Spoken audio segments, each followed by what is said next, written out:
Alas.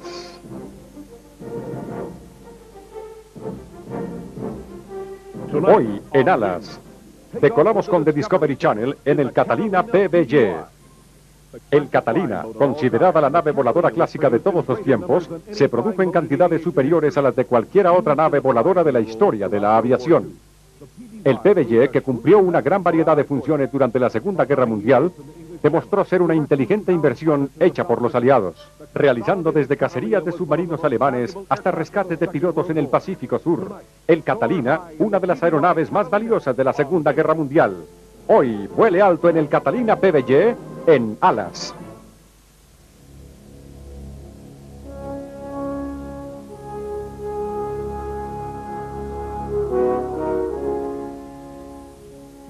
Siempre se ha rodeado de un aire romántico a aquellos aviones de base marítima que conocemos como botes voladores. A menudo demasiado grandes para su época, su asociación con el mar parece darles una cierta característica diferente de la de los aviones con base en tierra.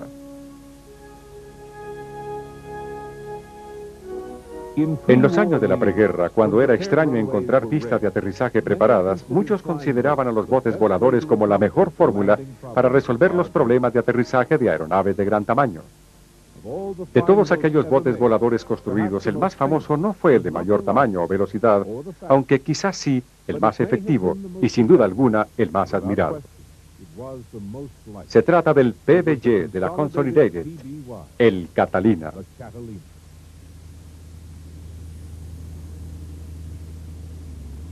El PBJ obtuvo gran parte de su reputación cuando prestaba sus servicios en casi todos los escenarios de la Segunda Guerra Mundial. Aún así, considerando muchos aspectos, el modelo era ya antiguo al iniciarse la guerra. Sus enormes alas montadas en posición alta y apoyadas en dos soportes a cada lado son una muestra clara de cuánto heredó de los botes voladores biplanos a los que en principio reemplazó. Incluso esta clásica película del gobierno del período de la guerra llamada Gatos Negros sugiere las limitaciones del PBJ. ¿Les recuerda a algo ese torso descolgado y esa velocidad inferior a la de algunos automóviles? ¿Maniobrable? Seguro, una que otra vez. Por otra parte, rebasa las curvas como un camión de 10 toneladas. Protesta antes de lanzarse en picado. Sus alas son incapaces de manejar la mitad de la presión que soportan los bombarderos de picada. ¿Lo reconocen? Correcto. Se trata del viejo Cat, el bote patrullero Catalina de la Naval, el PBJ, vestido aquí de negro para camuflarse en la noche. Un gato negro. Aquí viene el Cat. Y se escucha un zumbido, señal de que lo ha hecho una vez más, una nave enemiga más que reposa en el fondo.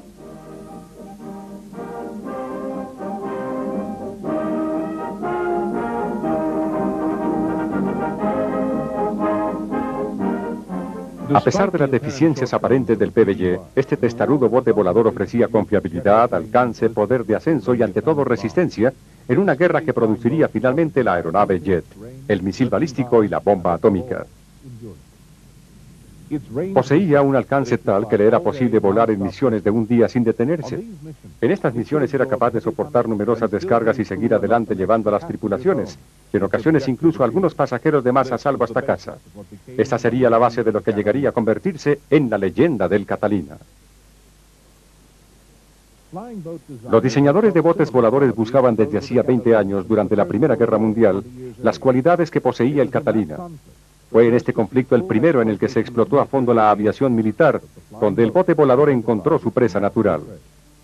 Su objetivo número uno era el submarino, un arma silenciosa y extremadamente efectiva. Cada dólar de daño que causaban a los submarinos alemanes confirmaba sus cualidades como una forma económica de hacer la guerra. Pronto se hizo claro que si se podía dar alcance y capacidad de ascenso suficiente a los botes voladores, se convertirían en la más efectiva plataforma antibombardeos de los submarinos alemanes.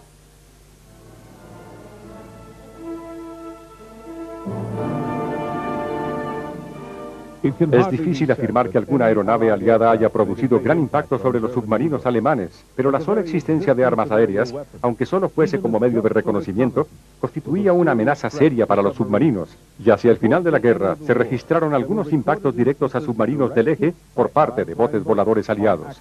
Ya se trazaba un camino.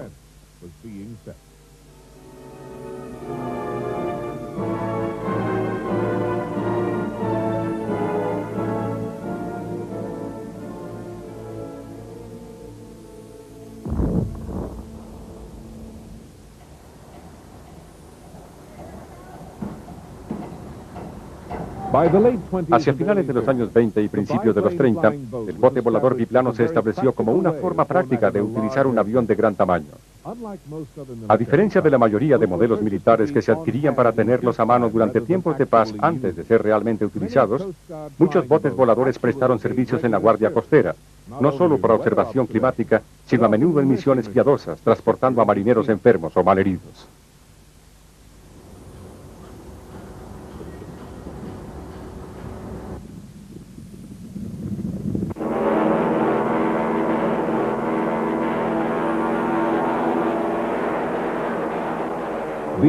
Estas misiones humanitarias demostraron con claridad el valor de los botes voladores y fueron durante los años 30 representativas de la clase de misiones que solo podía realizar este tipo de aeronaves y que se harían a menudo necesarias en los años de guerra por venir.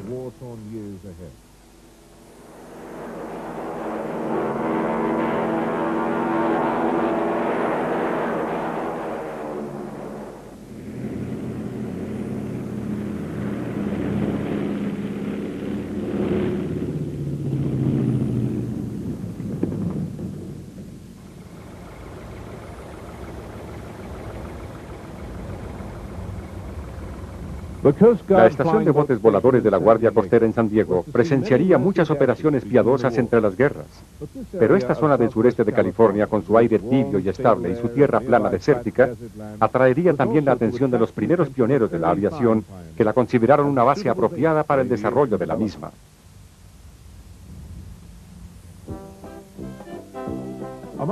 Entre estos pioneros se encontraba Reuben Flea, un entusiasta aviador experimentado. Flea tenía en mente varias ideas concernientes al camino que la aviación debía tomar. Una de estas consistía en establecer el primer servicio de correo aéreo del mundo.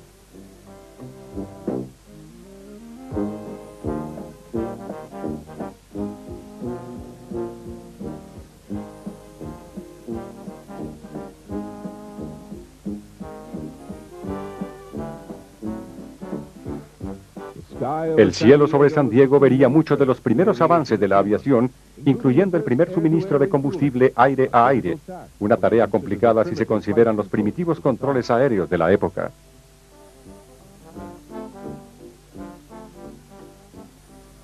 Las condiciones ideales que presentaba el sur de California atraerían también a los pilotos que realizaron el primer vuelo transcontinental sin interrupciones, que representó un valiente paso en aquellos primeros días de la aviación. Eligieron a San Diego como su destino en un hecho que no solo abriría nuevos caminos a los principios del transporte aéreo, sino que crearía también a dos nuevos héroes americanos, McReady y Kelly. Este logro ayudaría a establecer al área de San Diego como el centro principal de la innovación en la industria aeronáutica norteamericana.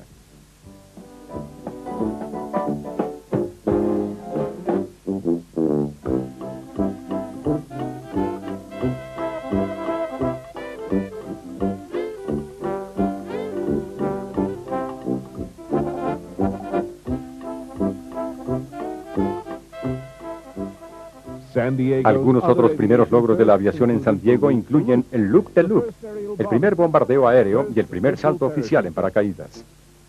Dados los atributos de la zona de San Diego y el gran entusiasmo por parte de las autoridades municipales, nos sorprende que Robert Fleet, hacia principios de los años 30, controlara ya la compañía Consolidated Aircraft y decidiese trasladar la fábrica de la compañía del Kelly de Buffalo a La Tibia, California.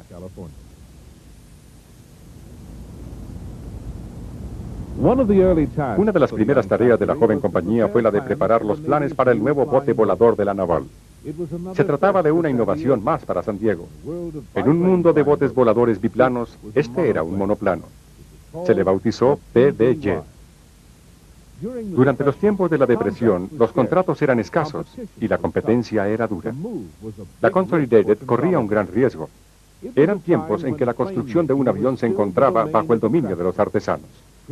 Un ojo crítico y una mano entrenada, las marcas de un hombre que había aprendido su oficio, eran parte importante en la construcción de aeronaves.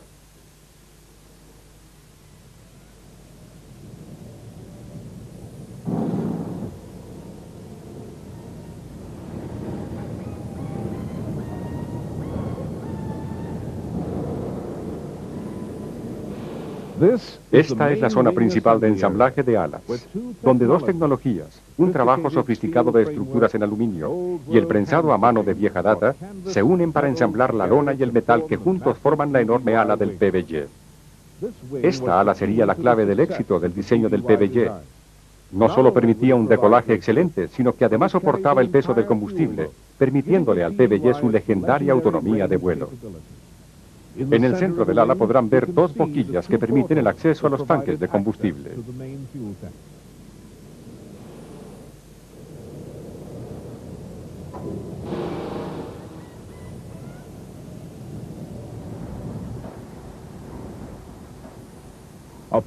Un eje parcialmente construido es transportado hacia la próxima etapa de ensamblaje.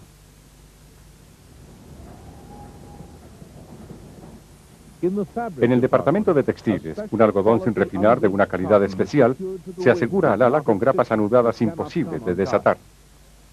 El uso de la tela y el metal daba como resultado una combinación de liviandad y fuerza.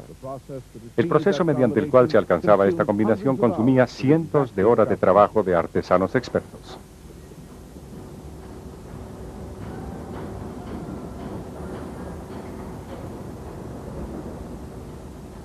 El proceso final en la cobertura del ala consistía en aplicar una capa de masilla especial para aviación, una laca elástica que aumentaba la tensión de la lona y unía los componentes.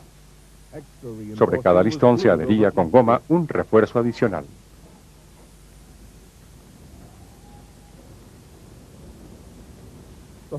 El complejo rompecabezas de piezas preformadas se ensamblaba mediante un proceso que requería las tolerancias más exigentes antes de que el fuselaje tomara su forma final. Empezamos a vislumbrar la figura que caracterizaría al PBY.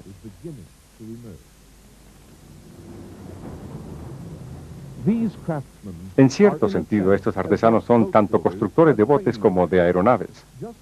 El PBY, al igual que un bote, debe flotar, y no se puede permitir el paso de agua a través de la piel del avión.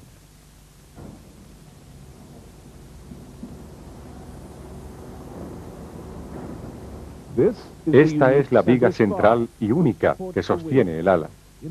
Como resultado de una solución de diseño poco común, también alberga al ingeniero de vuelo que se sienta sobre los dos pilotos cerca de los dos motores que constantemente revisa.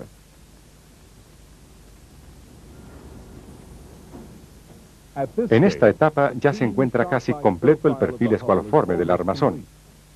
Posteriormente se hará la prueba final de impermeabilidad.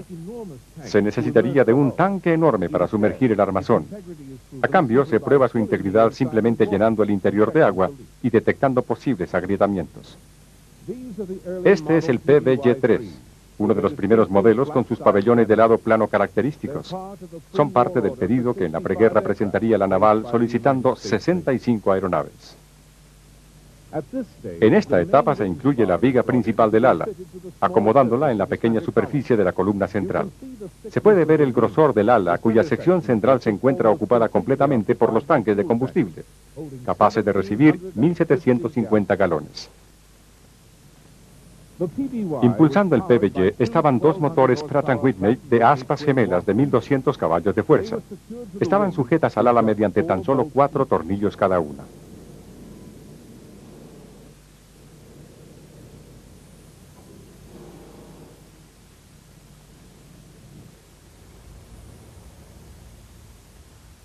El clima seco de California hizo posible que las enormes alas se instalasen en exteriores. Este hecho sencillo les ahorró miles de metros cuadrados de espacio en hangares.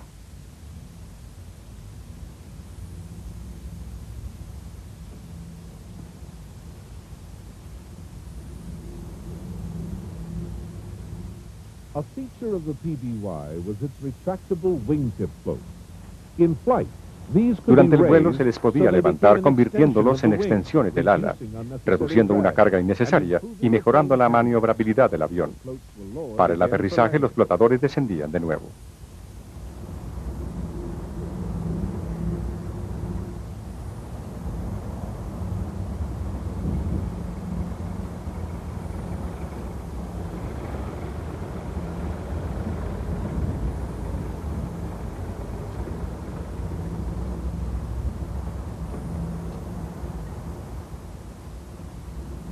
Antes de ser entregados a la naval, cada avión era sometido a una inspección completa. En los aviones de la época, el piloto y el ingeniero se situaban cerca el uno del otro, pero en el PBY se encontraban separados y solo podían comunicarse mediante un teléfono interno. Pueden ver la ventana del ingeniero localizada en la viga del ala en la parte inferior de la gráfica. Soy el comandante retirado Sam Caderline de la Naval de Estados Unidos y el PBY regresará pronto en alas.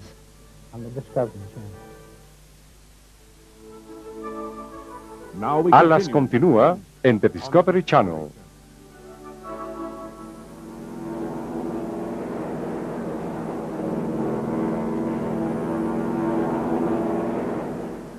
El vuelo inaugural de un nuevo PBY.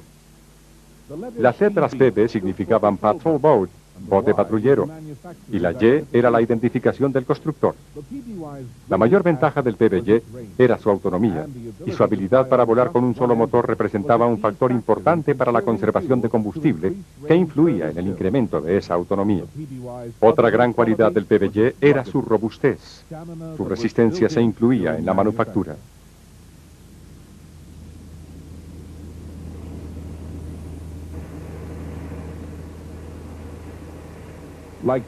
Al igual que la mayoría de aeronaves cuya producción se extiende por largos periodos de tiempo, el PBY evolucionó. En sus inicios fue un bote bombardero volador bien diseñado y construido para este propósito. La mayor parte de los casi 200 aviones que comprendían el primer grupo irían a parar a la Fuerza Naval de Estados Unidos. Cuando los primeros modelos emergieron en 1936, se suponía una baja producción, pero los sucesos mundiales tomarían un giro violento, y en 1939, con el inicio de la guerra en Europa, los ingleses ordenaron la producción de una gran cantidad de aviones Mark V. La Fuerza Naval de Estados Unidos solicitó una cantidad adicional de 200 aviones para patrullar lo que entonces eran sus aguas neutrales.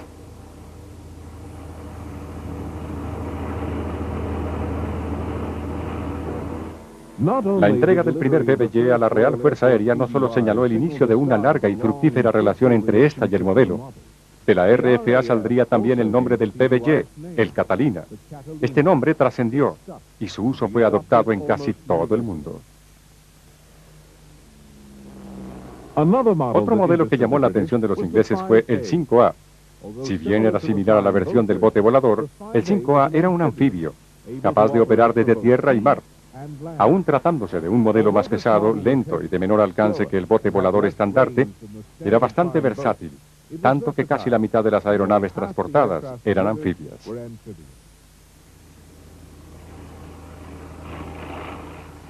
La adquisición de la Real Fuerza Aérea llegaba justo a tiempo. Estando en guerra, Inglaterra necesitaba desesperadamente de todo tipo de aviones, pero el Catalina sería un factor importante en la manutención de las líneas de provisión de Norteamérica a la cercada Inglaterra.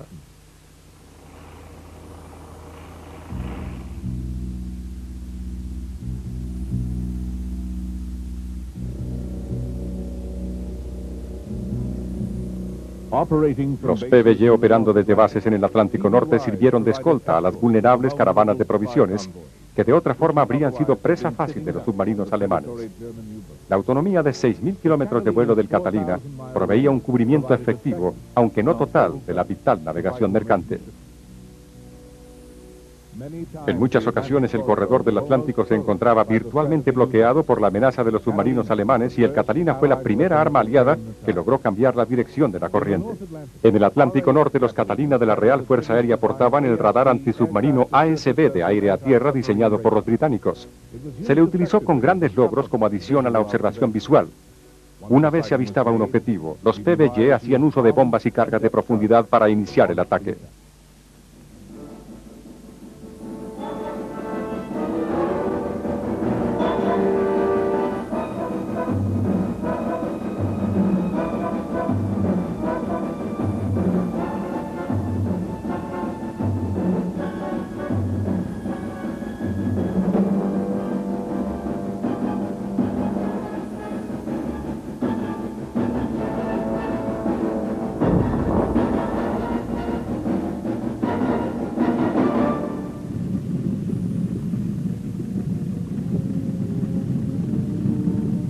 ...7 de diciembre de 1941... costa de Pearl Harbor en el Océano Pacífico.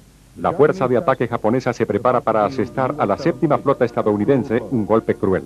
Un golpe que haría ingresar a Estados Unidos a la guerra y que conduciría a la resolución final del conflicto.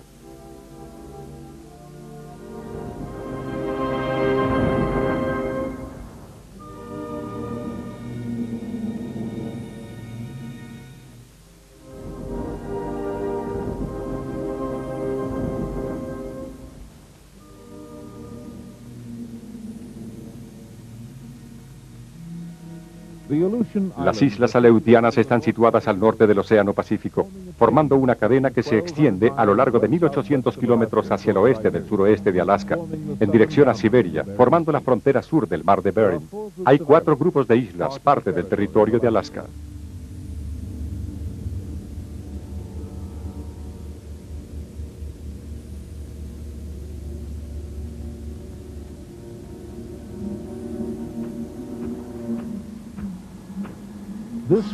Esta región posee un patrón climático peculiar. El aire frío proveniente del polo se encuentra con el aire tibio y húmedo de la corriente japonesa, formando alteraciones ciclónicas. Debido a la rotación de la Tierra, estas alteraciones cambian constantemente de oeste a este.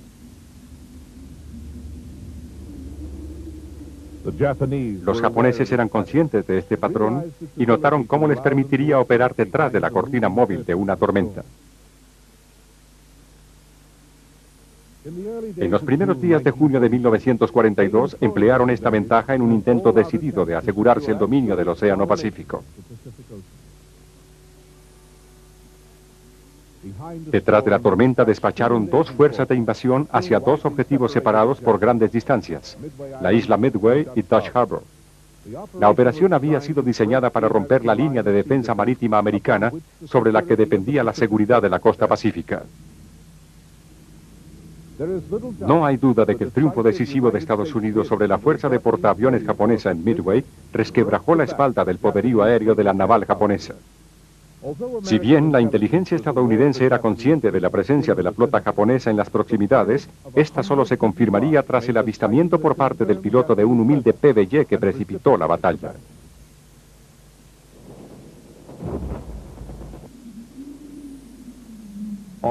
En el frente norte, en Dutch Harbor, en las islas Aleutianas, las fuerzas americanas también habían preparado un contraataque efectivo. Las condiciones en las islas Aleutianas eran casi insoportables. De cierta forma, el clima resultó ser el peor enemigo de ambos bandos y sería responsable de algunas bajas. Pero las patrullas de PBY perseveraron en busca de embarcaciones enemigas.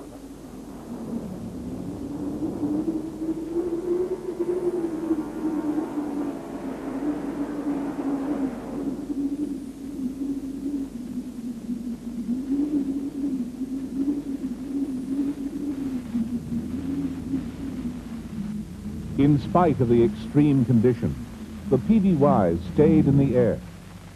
A pesar de las condiciones extremas, los PBY permanecían en el aire en busca de sus archienemigos, los submarinos japoneses. Tampoco lograron equiparar el éxito que alcanzaron los submarinos norteamericanos que recorrían el Pacífico. Una de las razones fue la presencia de los PBY del lado de los aliados. Los japoneses no poseían un arma antisubmarina equivalente al PBY. Simply had no anti-submarine weapon that was the PBY's equivalent.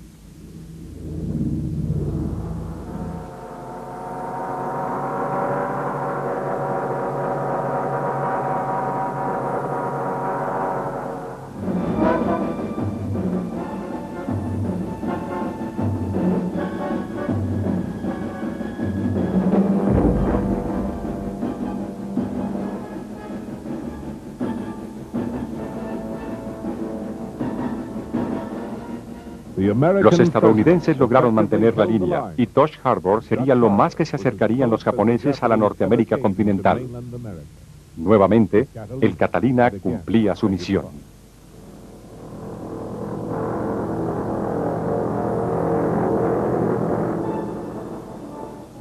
Mi recuerdo más vívido es lo difícil que resultaba controlarlo.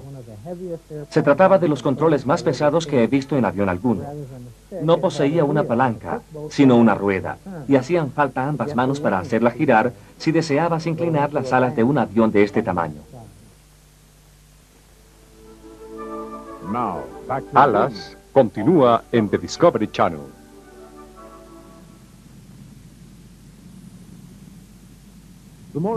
El bombardero de reconocimiento de largo alcance Mariner de la Martin, equipado con motores gemelos, fue otro bote volador efectivo.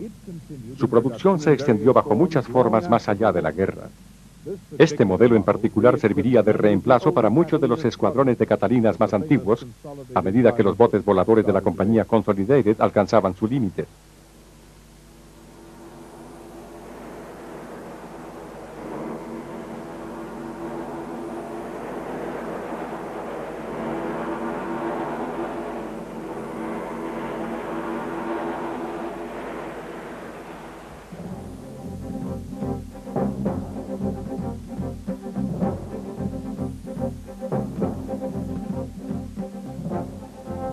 Regresamos a la planta de Consolidated en San Diego. La construcción del PBY se mantendría durante casi toda la extensión de la guerra. Incluso, mientras se hacían disponibles modelos posteriores, las características demostradas de un avión solicitado por primera vez en 1933 eran aún difíciles de superar.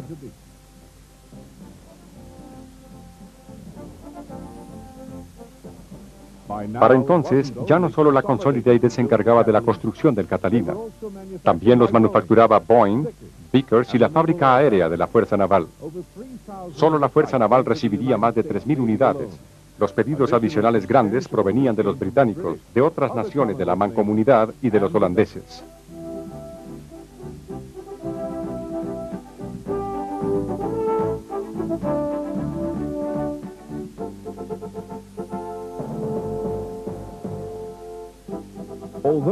Aunque hubo muchas versiones, el modelo 5 continuaba ocupando básicamente toda la línea de producción, tanto en su versión de bote volador como en el versátil modelo anfibio.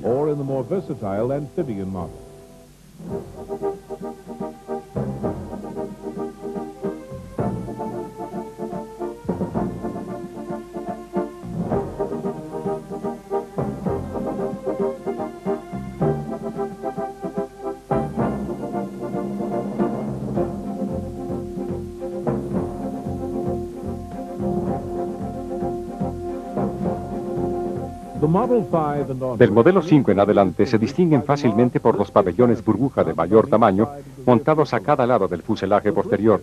La burbuja agregaba una posición de tiro y una visibilidad excelente para un observador.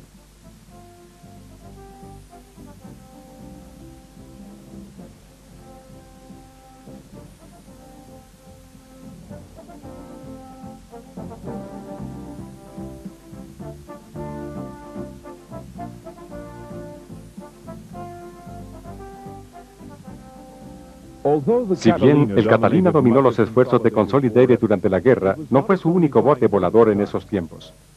En 1936 la compañía había realizado una inversión importante preparándose para el bombardero patrullero pesado de 4 motores, el PB-2Y, el Coronado de la Consolidated.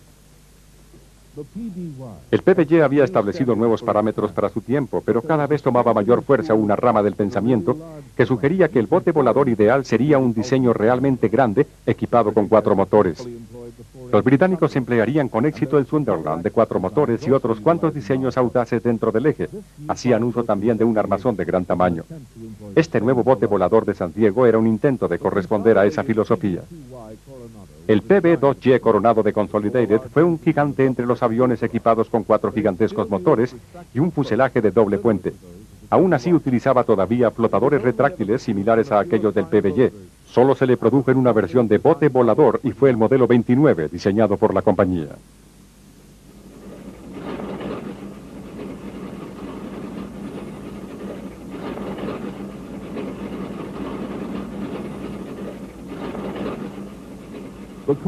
El Coronado entró al servicio en 1941, pero nunca se le construyó en grandes cantidades. Muchos de los modelos bombarderos de patrulla se convertirían en ambulancias navales con espacio para más de 25 camillas. Varios transportes de pasajeros y de carga reivindicarían el concepto del gigantesco bote volador de la Consolidated. Como quiera que resulte su juicio, como armamento, ofrecía una vista espectacular en el agua y en el aire.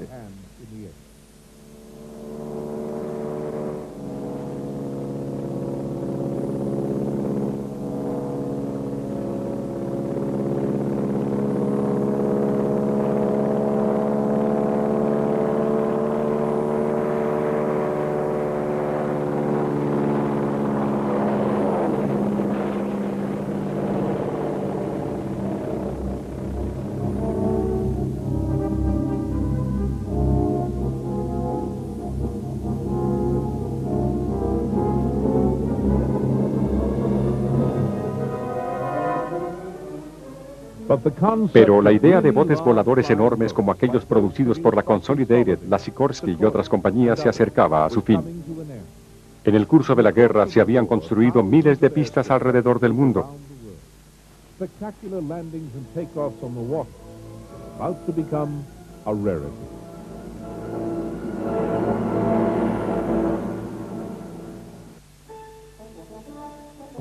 El aterrizaje del PBJ en el agua estaba sujeto a condiciones. Había dos formas de acuatizarlo y esto dependía del tipo de mar. Si se trataba de un mar muy calmado y brillante, se dificultaba percibir la profundidad y determinar cuánta distancia había entre la nave y el mar. Así que se establecía un rango de descenso de 60 metros. Una vez en el agua se podían apagar las válvulas reguladoras, desacelerar y detenerse. Cuando el mar estaba un poco picado, se facilitaba determinar la altura sobre el agua. Así que se acercaba el PBJ al agua, se retraían las válvulas reguladoras, subía la nariz y se esperaba hasta que el avión cayera al agua.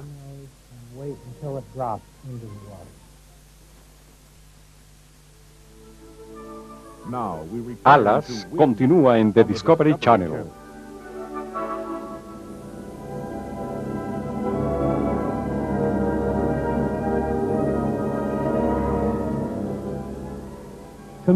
El esfuerzo de la compañía Consolidated de establecer un bote volador de grandes dimensiones no daría buenos resultados en la producción a largo plazo, pero su bombardero de 4 motores, el Libertador B-24, alcanzó cantidades superiores a las 12.000 unidades. Es sorprendente el parecido visible entre el avión de tierra y su pariente marino. Mientras tanto, en las remotas islas del Pacífico, el PBJ Catalina básico se encargaba del trabajo sucio de la guerra. Portando una gran variedad de bombas, cargas de profundidad y torpedos, a menudo sin mayor defensa que unos cuantos cañones de ametralladoras calibre 50, los PBJ de la naval operaban desde bases rudimentarias, donde la improvisación era una forma de vida.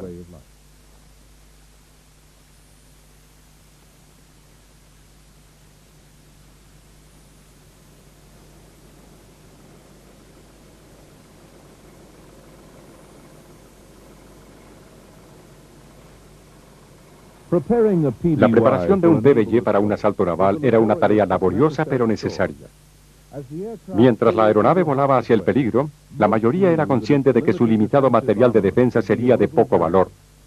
Pero en la función de asalto nocturno, la mejor defensa del CAT era su acabado de color negro. Fue en esta situación en la que creó la leyenda de los gatos negros.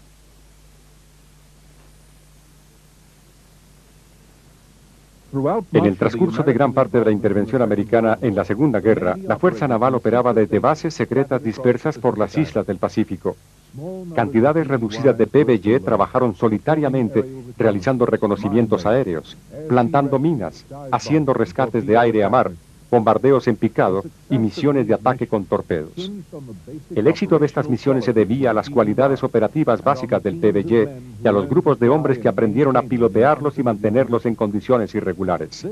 Este proceso de aprendizaje se compuso de experiencia e improvisación más que de la lectura del libro de instrucciones.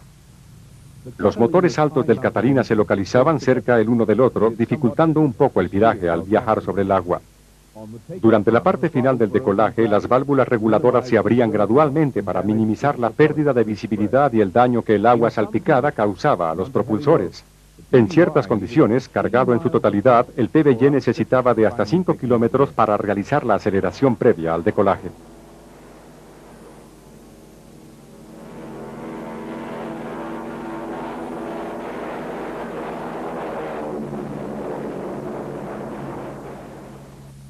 Volando a menudo durante el crepúsculo y hacia un clima tropical turbulento, la tripulación de una misión cualquiera de los Gatos Negros aprendió a aceptar las incomodidades y dificultades como condiciones normales de vuelo. Su confianza en la capacidad del Catalina de soportar estos elementos tropicales no les hacía más cómodo el viaje. A falta de las acostumbradas ayudas electrónicas de navegación, el trazado de la ruta del PBJ era más una forma de arte que una ciencia. Una de las paradojas que la tripulación aprendía a soportar era que si bien una noche oscura proveía seguridad frente a los cazas nocturnos japoneses, reducía la habilidad del piloto para confirmar su posición mediante la localización de las estrellas, que constituían su único recurso de navegación. En aquellas noches oscuras, un hueco en las nubes era bienvenido. Permitía una rápida visualización de las estrellas desde el torreón expuesto de la nariz, confirmando la rectitud de la ruta del PBY y una percepción breve de la presencia de cazas japoneses. En esta misión particular, las tripulaciones de los Gatos Negros están en busca de una caravana japonesa que se piensa está anclada en un puerto enemigo. En condiciones oscuras, la tripulación se esfuerza por percibir alguna pista de la localización de su objetivo. A medida que se aproximan, el PBY reduce su altitud con la esperanza de realizar un avistamiento positivo. La sorpresa y la oscuridad de la noche son las únicas defensas del Gato Negro. Pronto se escuchará el sonido de sus motores y la respuesta acostumbrada no se hará esperar por parte de la artillería antiaérea japonesa.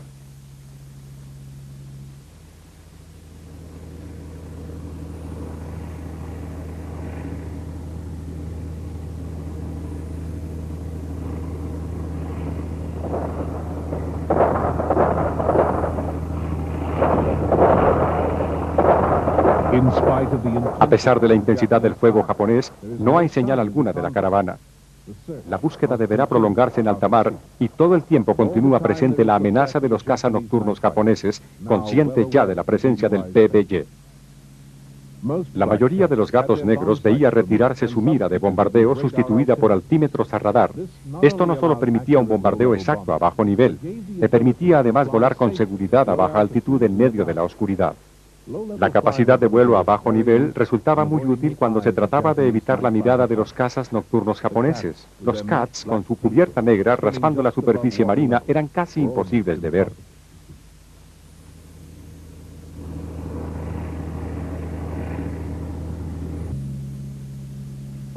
Durante la noche, sobre el océano, incluso una caravana amplia de naves se convierte en un blanco difícil.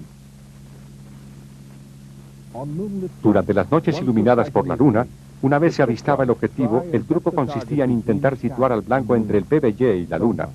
A veces esto era imposible. Una vez se avistaba al enemigo, en este caso una caravana de cargueros de munición, era usual pasar la señal a otros Cats que pudiesen estar en la zona.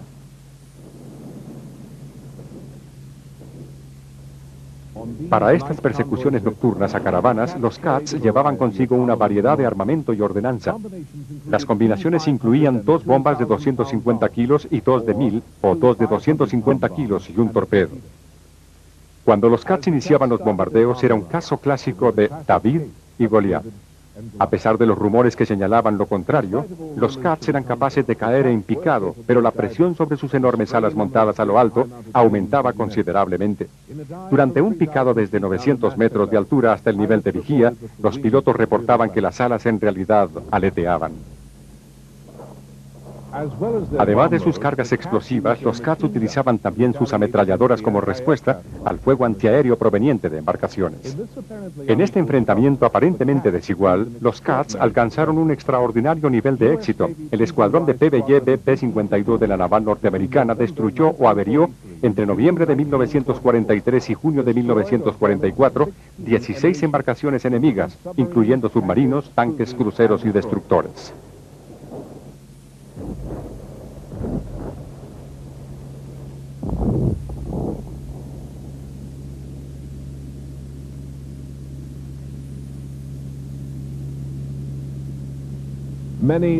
Muchos otros escuadrones que operaron a través del Pacífico obtuvieron resultados similares.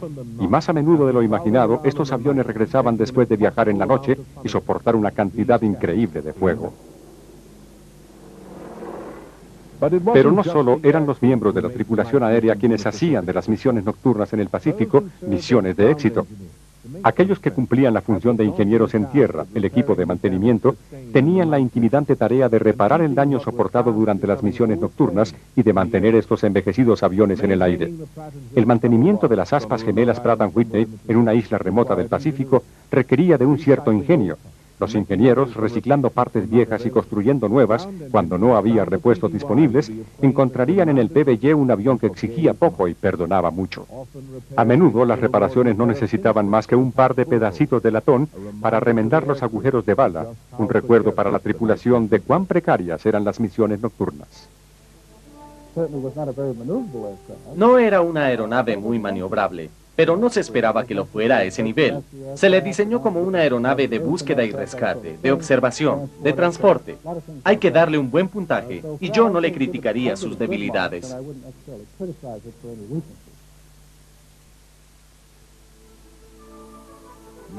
Alas continúa en The Discovery Channel.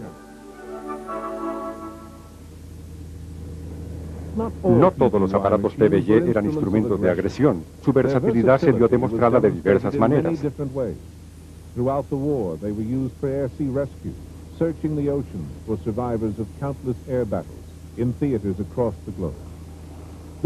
Esta labor de rescate aire a mar, conocida en ocasiones como las misiones Dumbo, salvaron centenares de vidas al rescatar a pilotos y navegantes por igual. A menudo, para posibilitar un rescate, los pilotos debían ejecutar aterrizajes con la mínima velocidad de vuelo, con oleaje de más de 3 metros. Esta maniobra podía resultar peligrosa, y en ocasiones la tripulación de un CAT que ejecutaba un rescate resultaba en el agua, esperando escuchar el reconfortante zumbido del siguiente CAT que se acercaba. Una vez cargado de sobrevivientes, se presentaba un nuevo problema, el decolaje. Algunas veces los pilotos se veían obligados a derramar combustible y a lanzar fuera todo lo posible. Estos decolajes con una carga de más de 20 personas y un oleaje considerable requerían de un buen sentido del tiempo y de buena suerte. Si durante el recorrido previo al decolaje el CAT se encontraba con una oleada, la única forma de controlar la situación era llevar el poder al máximo y esperar lo mejor. Pocos aviones diferentes al PBY podrían sobrevivir a misiones con una dificultad semejante.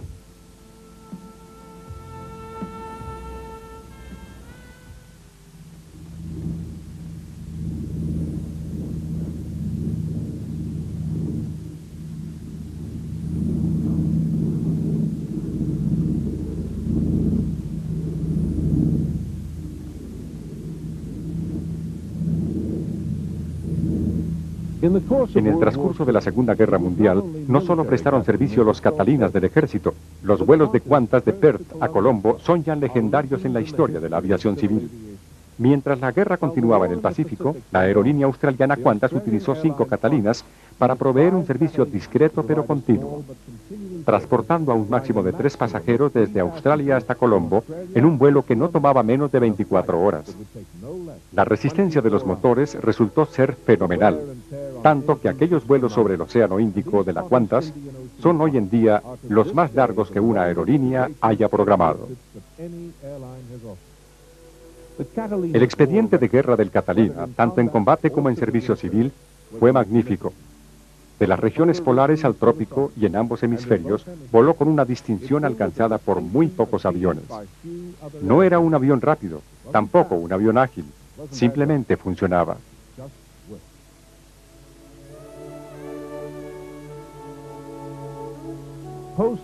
Los PBY en buenas condiciones se convirtieron en artefactos extremadamente deseables en la postguerra.